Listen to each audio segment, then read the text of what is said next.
Hello everyone, it's Pride Month here in the extremely normal US of A. There's a lot I could say right now as a trans person in the midst of all of this, but while I do obviously think it's important to keep a pulse on all of this, I think it's also just as important to express honest joy in our communities when possible.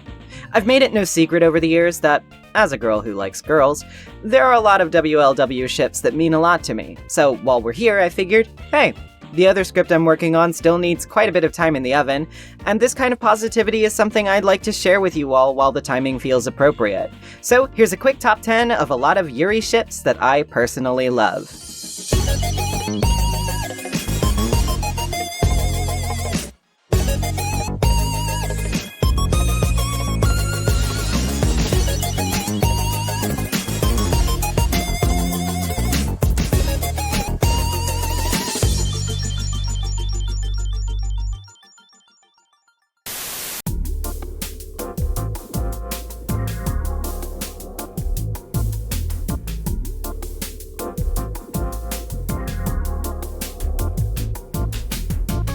Before we get started, I'd like to clarify, I don't necessarily think these are the top 10 in terms of all-time quality. These are just my personal biases for one reason or another. Ships that I like, even if not everyone would go to bat for them nearly as hard. Second point of clarification is that when I say ships, I mean ships. Some of them might be canonically together, some might not, some might even have other canon love interests. Whether they're confirmed a thing is not my point. And lastly, while I do use the catch-all term Yuri here for simplicity's sake in the video title, not all of these are anime and manga related. There are a few Western pieces of media on this list too. I don't figure too many people would care about that, but I knew that if I didn't clarify, someone would probably point it out. And without further ado, let's get going with our first pairing.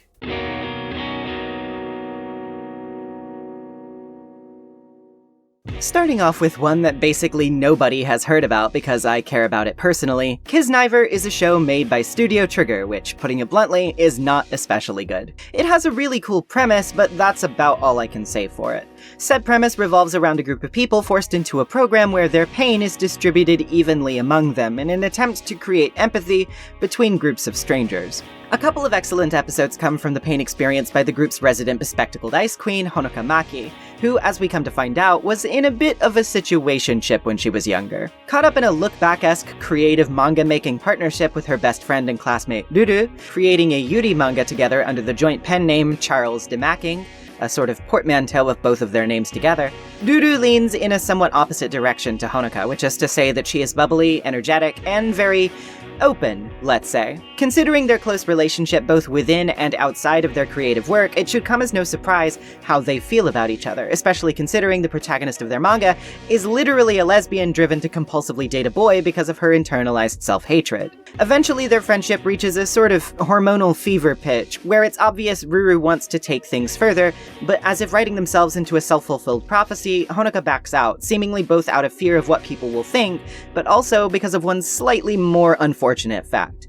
The fact that Ruru is terminally ill. Honoka fears getting too close to Ruru because of this, sure that when her inevitable death creeps around the corner, which is far too close for comfort already, the grief will only compound the closer they are to each other, and instead of pursuing that love, she distances herself in an attempt to escape that pain. Carrying the manga to completion by herself, Ruru passes away shortly after, leaving a heavy weight on Honoka's heart for years to come, as she begins to believe Ruru is literally haunting her, wanting her to never get over her or forget her self-perceived fault in her death.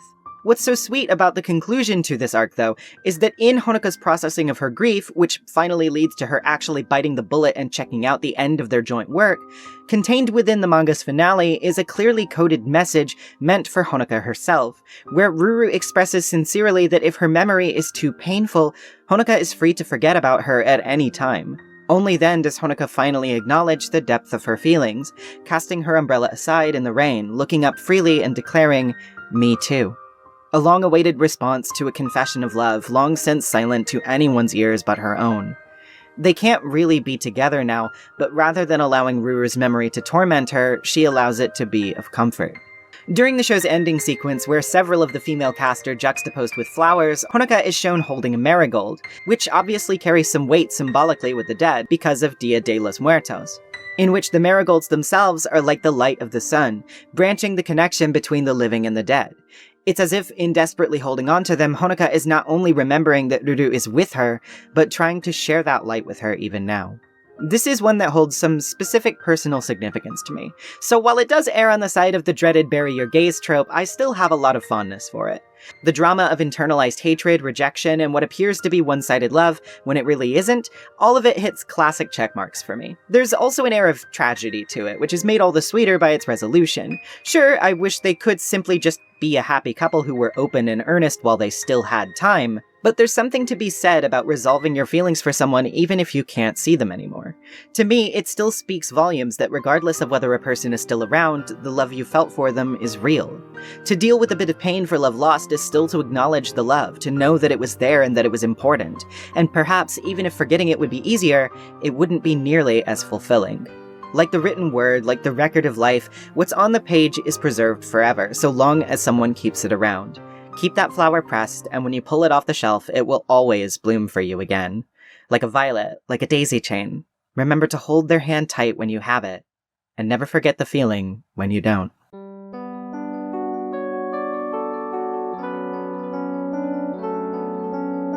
Yet another salvage from the depths of niche media, except this time, instead of being from a show no one remembers because it's pretty mid, it's from a series no one remembers because licensing hell and a very censored dub left it to languish in English-speaking obscurity. For number 9, we're talking about Sherry Belmont and her, historians will say, best friend, Coco, from my favorite shonen manga of all time, Konjiki no Gash, more commonly known under its very unfortunate dub title, Zatch Bell. Konjiki no Gash occupies a pretty perfect spot in the shonen pantheon to me precisely because it capitalizes on a lot of the winning aspects of popular creature battle series with cute designs, lots of relatable characters for kids, and a metric ton of cool power set variants, but also contrasts it with slightly more grounded emotional stakes, which cleverly work around a need for death while still selling its impact, and letting it more realistically affect its characters in the long term. The series sees 100 demons sent to Earth with magical spellbooks, teaming up in pairs with humans, seemingly destined to be linked with them, in order to hold a grand battle royale where only one victor will be declared the new ruler of the demon world. Participants cannot fight alone and must get a human partner to read out their spells for them, and when a contestant's book is burned in battle, they will be disqualified, automatically sent back to the demon realm, never to see their human partner again.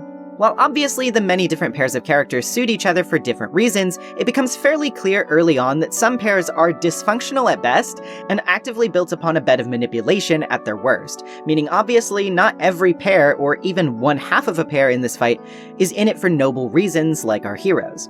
And when it comes to the stoically serious rich blonde with a whip, Sherry, whose surname is oddly appropriate considering that weapon choice, this becomes even more obviously complicated, because you see, Sherry's motive is to end the battle altogether. That's what appears to be the case anyway, when she and her brooding Hot Topic stuffed toy of a partner named Brago show up early in the series to give our main pair a thrashing. During that, though, it becomes obvious that these would-be villains are more of the anti-hero strain, and that Sherry in particular is struggling with a motive far deeper than she's letting on. Of course, to get on this list, it'd have to be a girl, wouldn't it?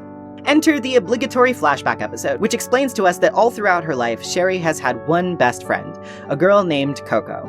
While Coco is relatively impoverished, she's never resented Sherry for her wealth, and in fact provides a lot of reprieve for Sherry considering her extremely strict and often outright abusive upbringing. Before getting closer to Coco, Sherry, still a very young child, actually became so depressed due to her mother's persistent bullying that she very nearly ended it all, throwing herself into a raging stream just to be done. Only to be forcibly dragged out by Coco, who risked her own life to save Sherry's. And even seeing the dub's slightly toned down facsimile of these words when I was a child, understanding and being able to name the dreadful feeling I saw depicted on the screen for maybe the first time, I was really hit by this. I imagine in a similar way to Sherry herself. It's like walking inside of a dark tunnel. But if we just keep moving forward someday, we'll definitely catch a glimpse of the light. You know why? Because there's always a light at the end of every tunnel. So if we just keep walking, someday we'll be out in the bright sun. So please, don't let things end like this. Give yourself a chance to grow up and be happy. Unfortunately, however, good times would not always last for this pair. In their young adulthood, just after Coco had gotten accepted into her dream university, no less, she was brainwashed and had her feelings twisted and taken advantage of by one of the 100 demons sent to Earth, Zophis. Zophis leads Coco to burn down her home village and abandon Sherry, joining him in his bid for power, while Sherry teams up with Brago to hunt after them. If Coco wandered into that dark tunnel again, then I'll walk into it with her! No matter how long the tunnel is, we'll both find our way out of it together! Isn't that right, Coco? The life you saved will not be wasted! I could never abandon you and find happiness on my own! This time, I'll be the one who saves you! And this conflict, introduced relatively early on in the series, takes the culmination of nearly 2 major arcs to resolve itself, during what is easily one of the series' finest stretches, the Millennium Demon arc, which sees Zophis awakening 1,000-year-old contestants of the Demon Wars trapped in stone to act as servants to him. Sherry finally comes face-to-face with her goal, face-to-face with Coco. Despite how futile it seems, with Coco thoroughly brainwashed and Zophis insistent on keeping her for himself, Sherry can still tell that Coco needs her, as even in her brainwashed state, she wears 2 matching wooden earrings displaying the sun and moon, reminiscent of 2 rings of the same type she gave to Sherry when they were young. Rings Coco told her to wear if she ever needed help, ever needed to grasp the light when she was trapped in the dark. She wants to be saved. So with the help of the main group and a hell of a beatdown from Brago with his gravity powers, Sherry is finally able to rescue the girl who means so much to her. However, even with Zophis defeated and Coco's traumatic memories of the battle wiped, she can't help but get this nagging feeling. Sherry! You saved me again, didn't you? I can't remember anything from this past year, but I know this much. During that time, you saved me. You've always saved me. Whenever I'm suffering, when my life was painful and I thought I'd give up studying, you encouraged me. Even though you've endured worse days than I have. Even though your body and soul must have been hurting, you encouraged me. If you hadn't been around, I wouldn't have been able to enter this college. And so, you saved me this time as well. Isn't that right?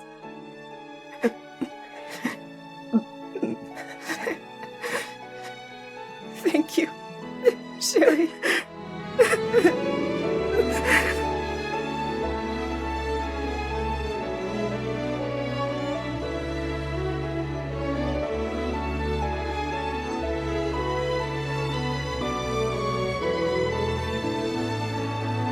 I think Sherry and Coco are oddly emblematic of the very series they come from, even if neither of them are the main characters of it. That relationship alone has so much depth that it can argue the case of its source material single-handedly. Konjiki no Gash as a story is all about the bonds between people, the connection of our hearts, the weaknesses we cover by having people close to us supplement their strengths, and the will, the power it takes to stand up for people who matter to you and make the world a kinder place in return. These 2 girls acted as mutual beacons of light for each other in their darkest times, never content to carry on into their own happiness alone, but wanting to take the other along with them. Like the sun and moon operate in perfect tandem, they need each other to be who they are, because without the other, neither would have come as far as they had. I adore the pure, loving devotion on display here.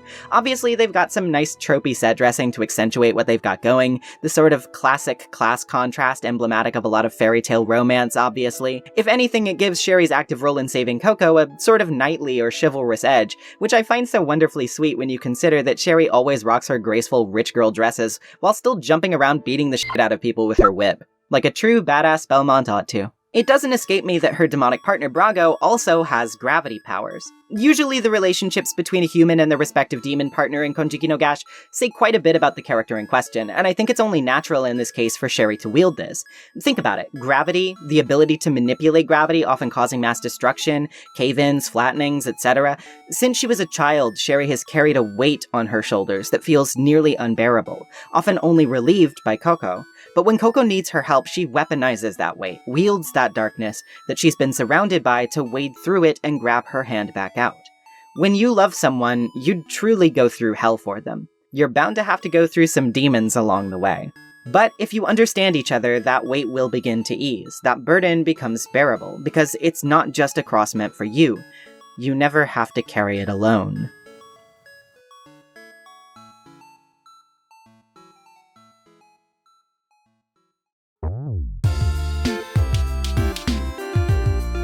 How do we get the youth into mecha? Well, bad question. Mecha is inherently cool. I will not be taking notes on this. But if I had to take notes on this, I guess I'd say that making it gay couldn't hurt. Granted, making it gay is not at all something Gundam as a franchise is unfamiliar with. People may deny this, but they are not worth listening to. That said, 2022's Mobile Suit Gundam The Witch from Mercury certainly made some strides with new and old fans alike by making that aspect of itself a lot more upfront and visible. Granted, there's plenty of people, especially longtime Gundam heads, who argue this show's failings and successes quite often, a lot of it centering around this pairing, and whether it was satisfying enough or if it alone makes the show good. We're going to be sidestepping that largely though because, well, first of all, because I do like it despite the flaws I think G-Witch has, but also because this is the first on this list to do something truly unprecedented. It actually got in there and made it endgame. Initially thrown together as a part of a sort of Utena-esque Rose Bride arranged marriage setup, Suletta, a Genki girl space bumpkin, and Miorine, a no-nonsense business-driven girl with, get this, a shitty dad, big shocker, are brought together first by high school mech fight shenanigans, then as the series progresses, a predictable amount of Gundam-esque horrors of war, despite their best efforts to reduce on those. They go through a lot of them themselves. Let's not even get into Soletta's evil hot mind control mom. What I particularly love about these two, though, is how their relationship grows, first through circumstance, but then into genuine trust and affection for the other. They work well together because not only do they contrast each other very cutely, but they do so in ways that cover up for the other's weaknesses. Soletta is prone to losing her way, vulnerable to manipulation after a lifetime of it. And Miorine, despite her inner strength, is someone who often struggles with getting outside of the shadow of those holding her strings. With someone as desperate for independence as Miorine by Soletta's side, though, she's able to see exactly the ways in which Soletta is being held back herself, encouraging her not only to just look out for others, but to also care more about her own happiness. And Soletta, as bright and as bluntly honest as she can be, is prone to knock down the icy walls that Miorine has so carefully constructed to keep herself safe from harm. In that sense, they find happiness in each other, and despite initially being forced into an engagement for political purposes, then having it torn away for similar reasons, they come back together of their own will, seeking their happiness in each other and finding it. By the end, they are literally married, and though Bandai may have been cowards, saying it was all up to interpretation, despite the vocal disagreements from the show's own staff, it's so obvious within the show's own text as to pretty much be undeniable. I mean, they're wearing wedding rings, and Soletta's sister literally calls Miorine her sister-in-law for crying out loud. But if you needed even more proof, I think the unofficial fanbook sold by the show's staff at Comiket, something that seemed pretty pointed when it came off the heels of this public cowardice from Bandai, speaks volumes, considering it literally contains their wedding photos. I think G-Witch is a show with a lot of ups and downs, but for giving us cute Yuri that ends in a literal happy marriage, I may be able to ask more, yes, but this time, I'm pretty happy with what I got. On the total opposite end of the spectrum, we have more tragic Yuri, once again courtesy of Studio Trigger. This time it's from an actually good show, though. SSSS Gridman is a love letter to all that is tokusatsu, adapting one of the 90s most beloved Ultra series and reinventing its wheel with a show that acts both as a loving dedication to the medium, but also a sort of examination of said medium. The show's general premise revolves around a group of high schoolers gaining the ability to commune with Gridman the Hyper Agent, as well as his gaggle of weapon buddies to fight against kaiju invading their city. These kaiju manifest seemingly at random, and if they're unfortunately successful in killing anyone, that person seems to essentially have their existence mysteriously retconned, disappearing from people's memories and turning out to have been dead for years. Obviously, this is pretty bad, but who's behind it? Well, of course, the big baddie is actually one of the gang's own classmates, the class's most belovedly popular but also simultaneously kind of nerdy class queen, Akane Shinjo, who also happens to be best friends with one of the show's leads, Rika Takarada. The problem with this is while she definitely acts as the central antagonist for most of the series, there's a lot more going on under the hood for Akane. At first, she seems like a petty monster, literally killing people for something as simple as ruining a hot dog she was going to give to a friend, or bumping into her in the hallway. What this really turns out to be, though, is something a bit more meta, shall we say, because Akane is actually kind of a god. More specifically, the world of the show is one Akane created herself, a sort of escapist paradise to escape the perils of being unpopular, isolated, and socially maligned in her real world, and drawn to her darkness, the real main villain of the show, Alexis Karib, preys on Akane's vulnerability in a bid to create kaiju and fill the world with darkness and despair. You know, typical villain shit. Obviously, it's up to the heroes to stop Akane, but this proves slightly difficult for Rika in particular.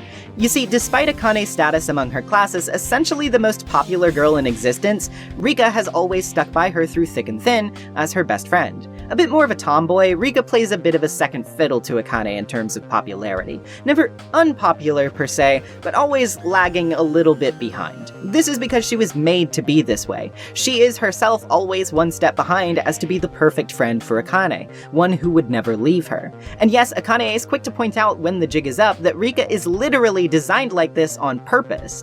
Even if she wanted to hate Akane, she never could. As Akane herself puts it, "You were born to be my friend." But you see, even if that's the case, Rika has been making changes for herself. She's been growing, and perhaps in that way she's been outgrowing her creator.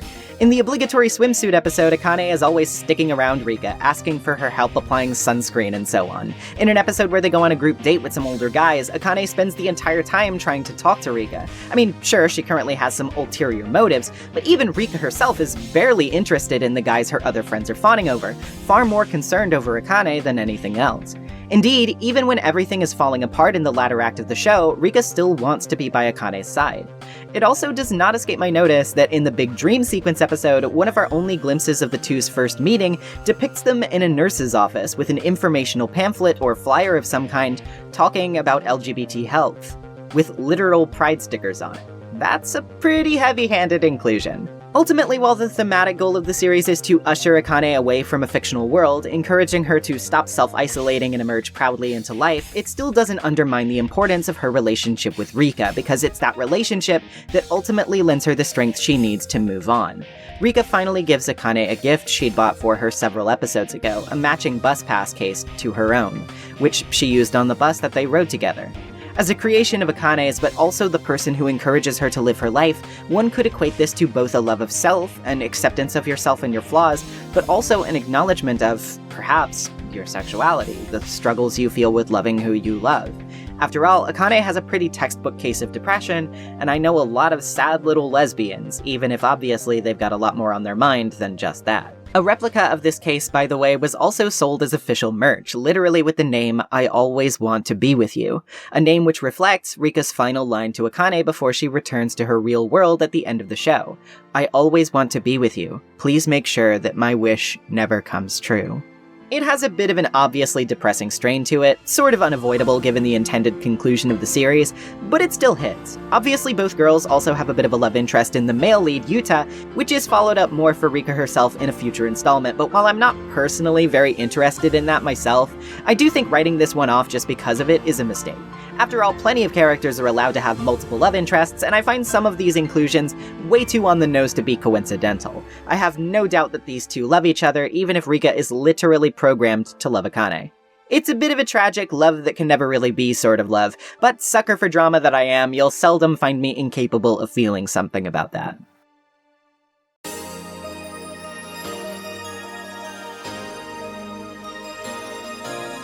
Speaking of tragic love that can never be, how about a tragic love that never quite gets off the ground in time? Madoka Magica is the premier sad little lesbian show of all time for many people, and though I feel like Madoka and Hamura might be a bit more of an obvious pick for this one, and I do love it, I've always leaned a bit more toward Kyosaya myself. Kyosaya is, of course, the ship between the earnest but self-hating Knight of Justice Sayaka Miki and the hot-headed, sweets-loving delinquent Kyoko Sakura. One is driven by a wish to help people, while the other has abandoned her Good Samaritan routine after a similarly earnest wish led to the deaths of her family.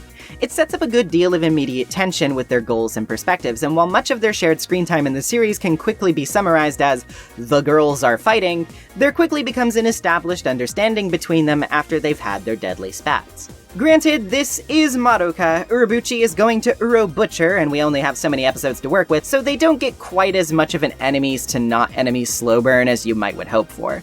But you do get just enough to establish their similarities, which makes it all the more tragic when Sayaka succumbs to despair anyway. Maybe if she had connected with and learned from Kyoko earlier, and, Kyoko had a bit more of a delicate approach than trying to beat her head concave over it, they would have connected much sooner. They come from very different backgrounds, but struggle with similar circumstances, and between that and their contrasting color schemes, ask me again if I'm a sucker for both enemies to lovers and opposites attract. You could probably tell, huh? What really cements all of this, though, is the lengths Kyoko ends up going to ensure that Sayaka isn't alone in the end. Even when she's literally turned into a witch and cannot be saved, Kyoko enters her labyrinth, fights until she exhausts herself, and willingly sacrifices her life so that Sayaka will be in loving company as she perishes.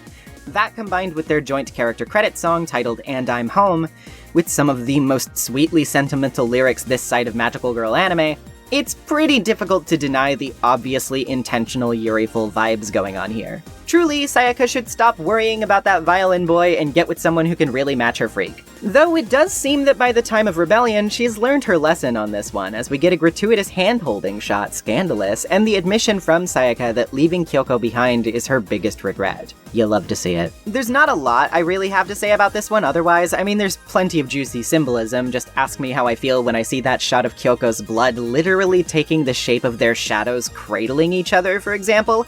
But it's a pretty open and shut case, I think. Again, it's not anywhere near a confirmed thing, it's Yuri bait through and through, but it's bait that worked, damn it. I think that it helps that I see so much of myself in Sayaka. Always have. And the same goes for my partner and how they relate to Kyoko. Attaching to this pairing so much when I was younger and having that cute little bit of association with my own relationship in the modern day does wonders for the way you can perceive a ship, let me tell you. I hope they get married in the new movie. It definitely won't happen, but it couldn't be any less gay than whatever the f*** Homura is doing, if we're being honest.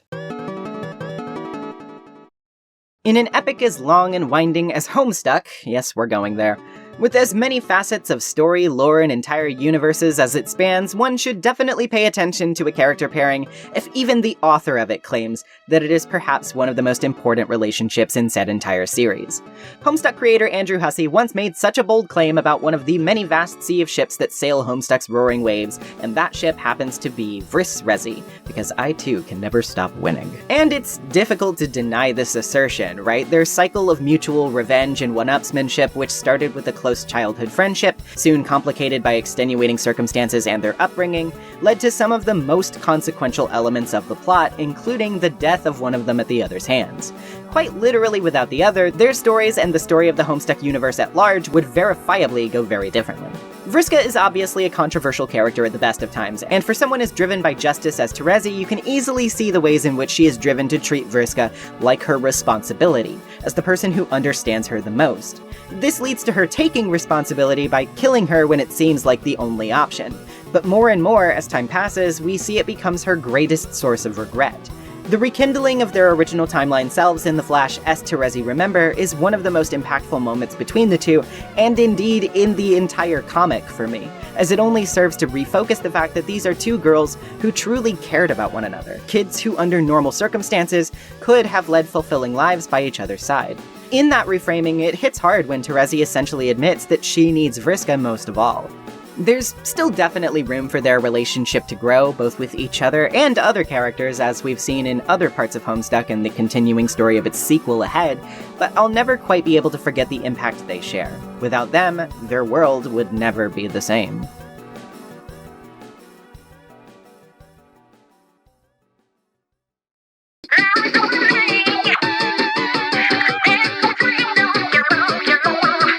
You wouldn't exactly expect some of my favorite femslash to come from a third-person shooter featuring squid people of all things, but Splatoon has always been a franchise full of surprises. While I love piling through turf war matches and having a good time, one of the most important draws of this franchise to me has always been the surprisingly emotional texture given to its world and characters, particularly with its overarching history. There's just something that gets me about the transcendence of spirit, of human will persisting in some new form despite itself, even when the world itself is destroyed by the greed in it.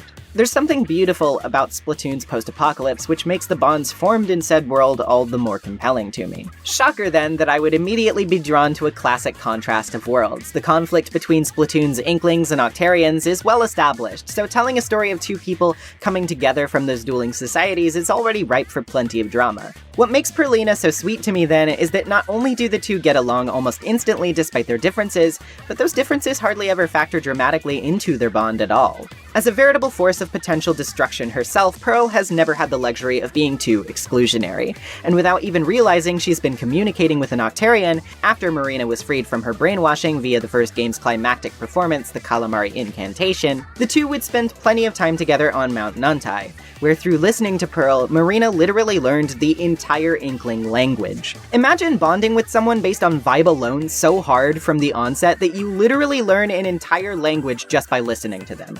Given that this was some of Marina's first exposure to free will and living life on her own, you could say in a way that Pearl's words were the first she ever really heard in her new life, and everything that she is something that she was able to sculpt with Pearl's help. Of course, this would eventually lead to their formation of the musical duo Off the Hook, and their appearance as hosts in Splatoon 2, where they constantly rib each other. The Octo expansion would show just how deeply they care about one another, proving that even the revelation of Marina's origins doesn't shake Pearl's confidence in her. And the way the final Splatfest of that game shook out, I can't be the only one who essentially read that as a proposal, right? A promise to always be a unit no matter what? Call it a career move if you want, but partners for life takes on some kind of connotation no matter how you look at it. And then, of course, we have Side Order giving us plenty more shitbait between the two, including Marina getting annoyed by the idea of someone, quote, hitting on Pearl in front of her. You know, as totally platonic friends do. At this point, they're about as obviously together as I think a mainstream Nintendo game would possibly be willing to show, and I'm all for it. There's something so legitimately sweet about the idea of finding your muse within someone else, finding your place in what feels like a hostile society because you're just on the same wavelength as the person who gets you. A connection that transcends any kind of barrier, societal or otherwise. A harmony, where when two voices join, they're always better together.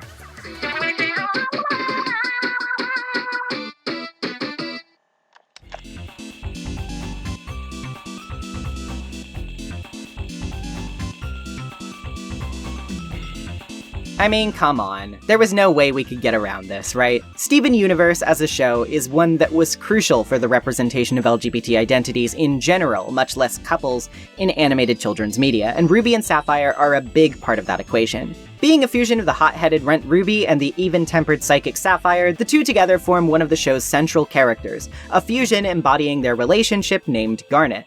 And there's something already really emblematic of what's so special about them right there, right? All of the fusions in Steven Universe are representative of the unique types of connections the involved characters share, whether they be friendship, family, or, yes, romance. And I think it goes to show, especially in this instance, what a relationship really entails. Being part of a relationship means giving part of yourself to another person. A relationship is full of work, is full of compromise. You're exposing a vulnerable part of yourself to someone willingly, hoping that they will not only accept you, but give a similar part of themselves in return. As you're probably familiar with if you're the type of person watching this, those connections can often be othered by a hostile society. There's obviously a bit of an asterisk here, as while Ruby and Sapphire do both present as women, the gems in Steven Universe aren't even strictly defined by that label, essentially being more non-binary than anything else. But many of them do still choose to align femininely, which is why they've wound up here anyway. The show cleverly frames the societal pressure surrounding their relationship not around gender in this respect, but in their different, cuts? The type of gems they are, I mean. After all, Homeworld is very strict about their classifications and roles.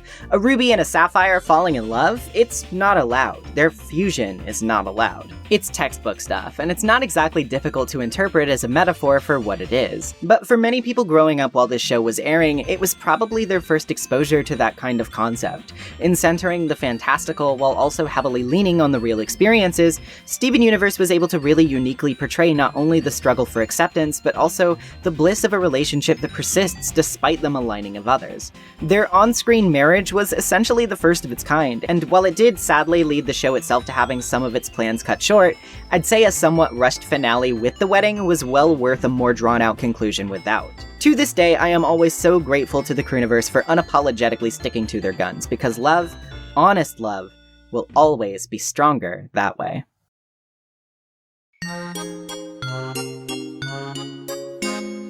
You didn't really think I could go without giving my favorite franchise other than Sonic some love, did you? Given that I've devoted literally over 100 hours worth of live streams to the When They Cry series, it was probably no wonder that, like many other places in my videos, Umineko would show up here. This is thanks to these two little gremlin witches, Burncastel and Lambda Delta, who once again clear the bar of canon by being an official couple.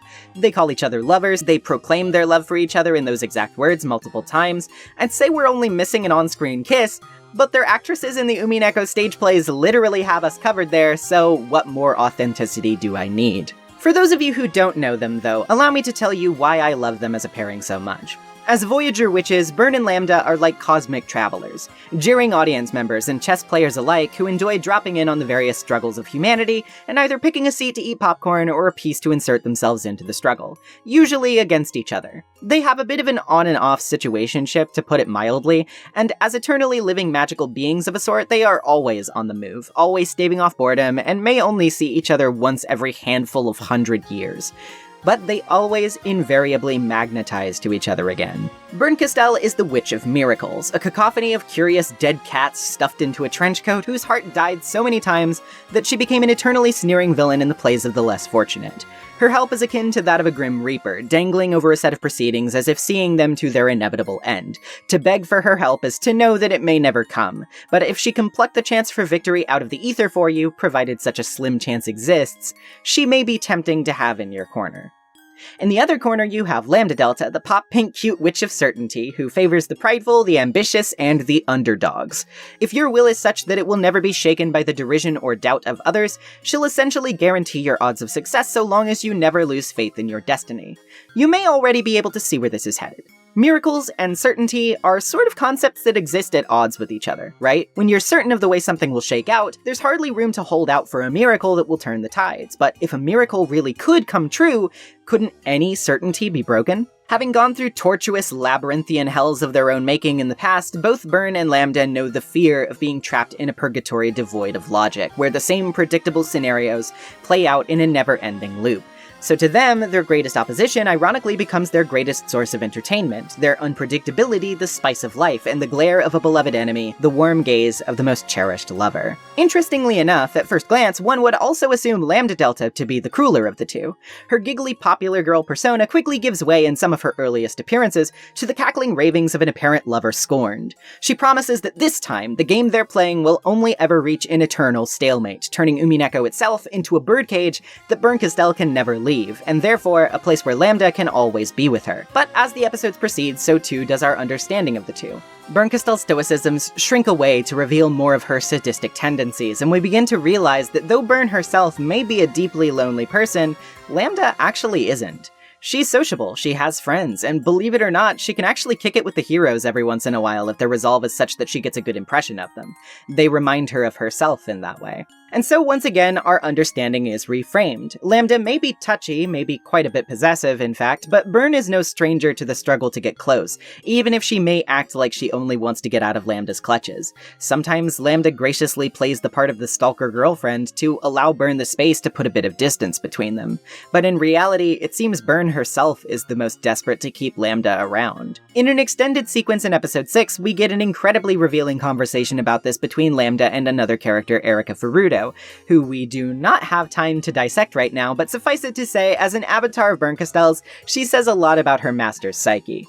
In this conversation, Lambda asserts her view that she is uniquely suited to understanding Burn because of their shared experiences, and declares that even if Burn is the nastiest, most vile person in the world, everyone needs someone who understands them thoroughly. Having sunk to the same lows, played the same parts, and endured the same suffering, Lambda indeed is the pitch-perfect match to her dead-eyed girlfriend, which she knows and takes to lovingly. She wants to be the one person who not only understands Bernkastel, but sinks to any low to match her freak, because the worst thing you can be as a freak is alone.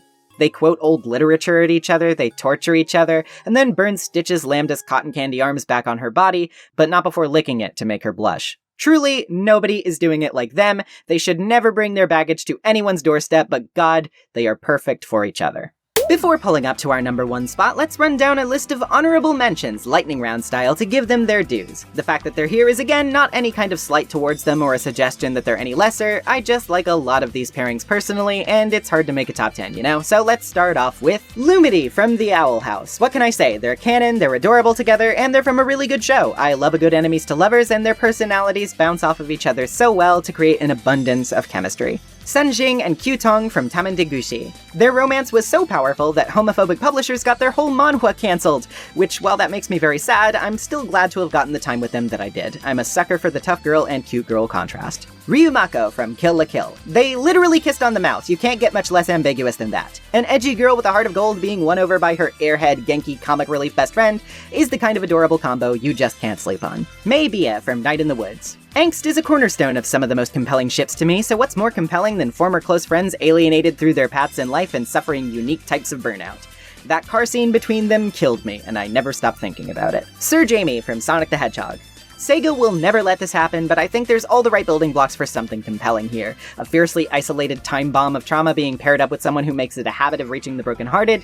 IDW, if they ever hold hands, my life will be yours. Fran Maya from Ace Attorney. I mean, come on, two traumatized girlies who shoulder the heavy responsibility of their family lineage but who externalize that trauma in diverging ways. They're practically made to be super glued together to help cover those cracks. Their lack of actual screen time together is more criminal than any of the actual crimes committed in this franchise. Nobumaki from Jujutsu Kaisen. Like many things in JJK, there was a lot of potential here. Nobura's expressed admiration for Maki would have been wonderful to explore, and considering the constant BS of the Zenin family, I think Maki's arc follow-through would have been a lot more satisfying if Nobura had come back earlier to be a part of it for her.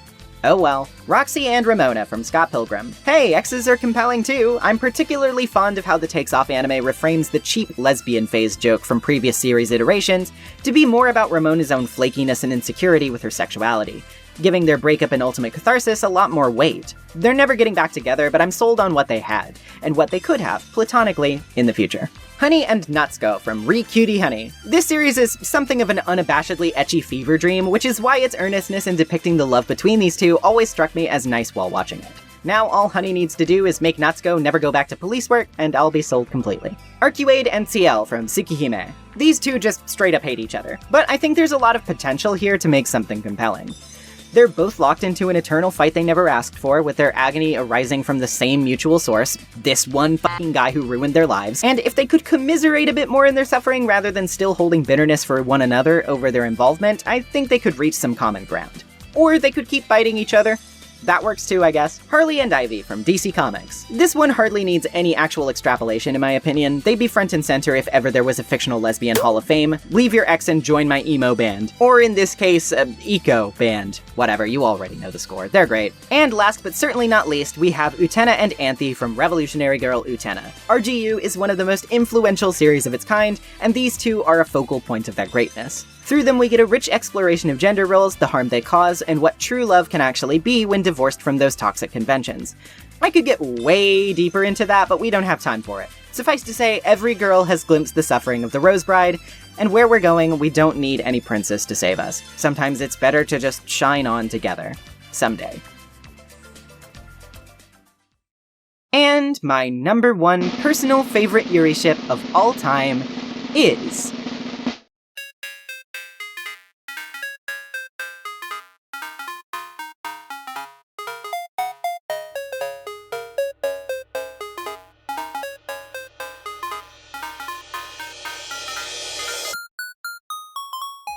When I decided to give myself a name, I obviously had to debate on that point a lot. But a character I have always related to a lot, of course, is Marceline the Vampire Queen. A free spirit who tries to hang loose while shouldering a metric ton of baggage, musical, carefree, and kind when she wants to be, even if the rest of the time she'd prefer to tease or mess around. Someone just trying to make up for all of the harshness she'd experienced by having as much fun as she could in the present. That's something I've always felt, and why I've always vibed with her so much.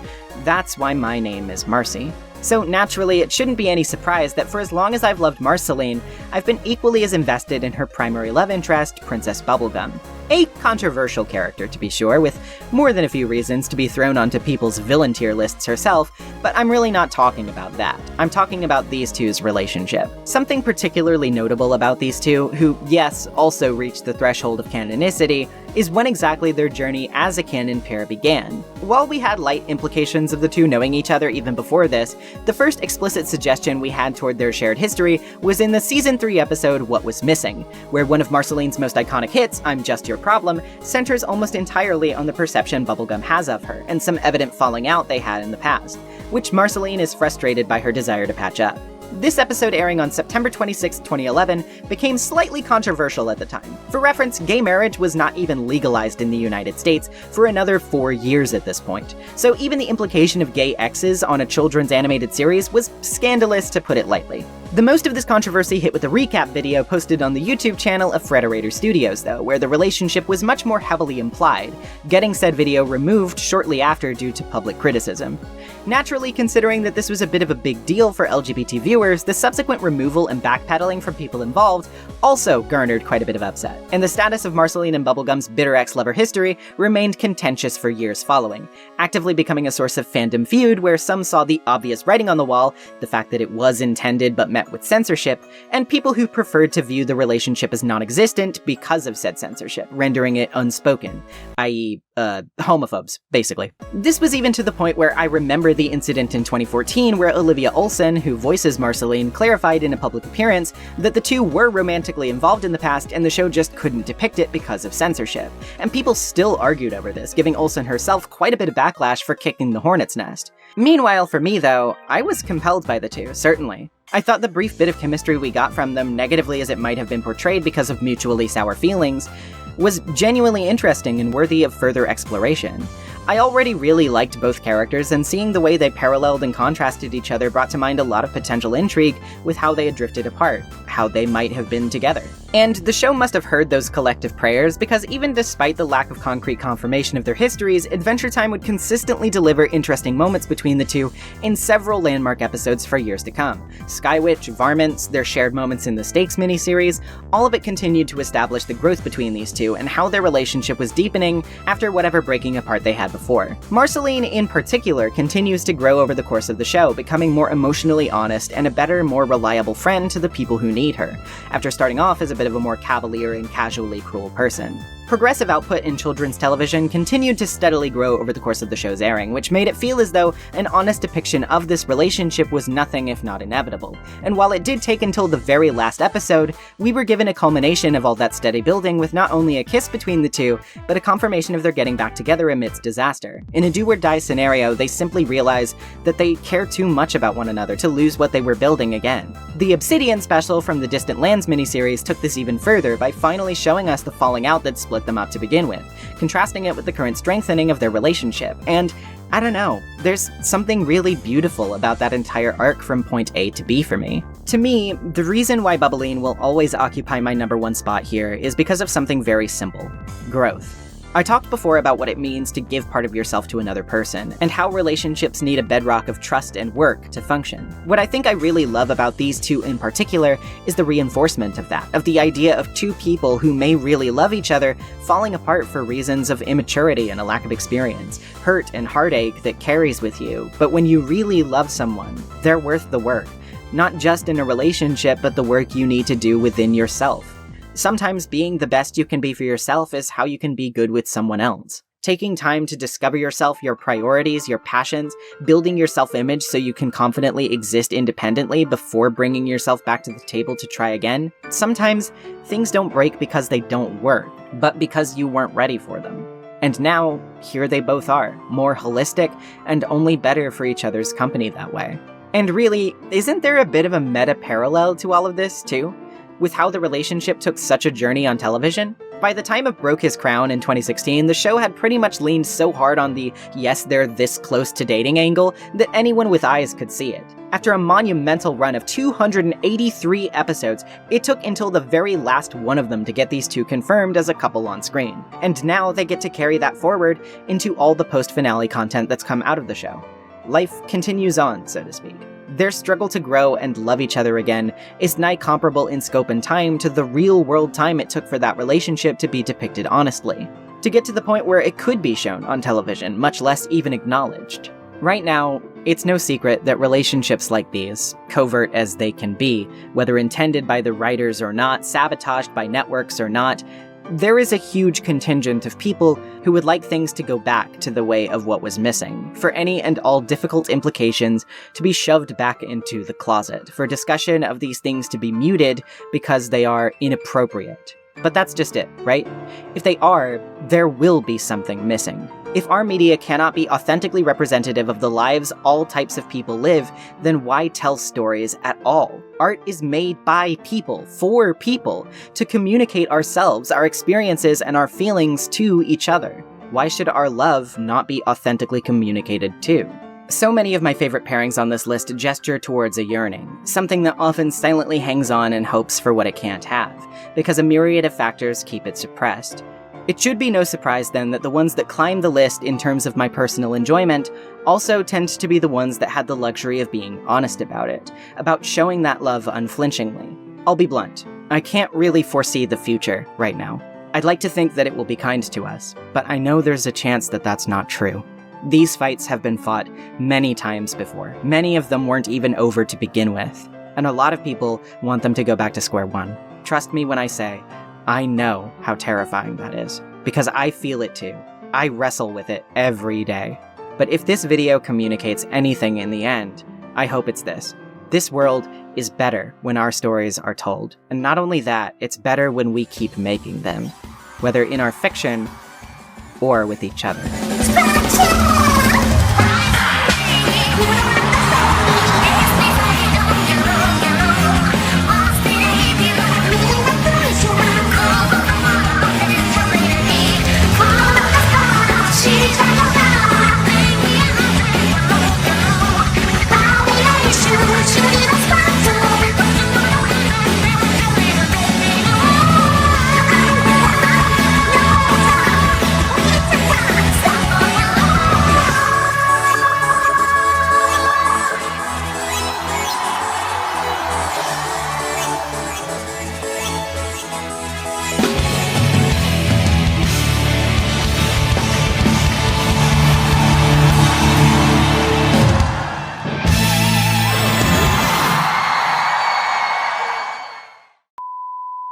Hi, thank you so much for watching my silly Yuri video. I've been thinking for a few years now that it would be fun to do something like this for the occasion of Pride, and I'm glad I finally got a chance to do that this year. Now of all times, I feel like it's important to be open about that sort of thing, you know? And speaking of being open, I'll be open about the fact that I really need support to keep doing this job. A+ segue, huh? Yeah, I try. If you appreciate the effort, a like and a comment would go a long way to let the algorithm know that people like me. Subscribing also couldn't hurt if you haven't done that already. If you want to support the channel even more, you can pitch in over on Patreon, which will get you access to my community Discord server, my Ko-fi for more one-time donations, or by becoming a channel member here, which will give you access to cool little emojis to use in my stream chats. Speaking of streams, I stream twice every week, usually doing voice-acted read-throughs of visual novels, but occasionally other stuff as well. Lately, I've been going through the 6th Ace Attorney game for the first time ever, so if you came to this channel for my AA content, you could come sit in on some historical hot takes forming in real time.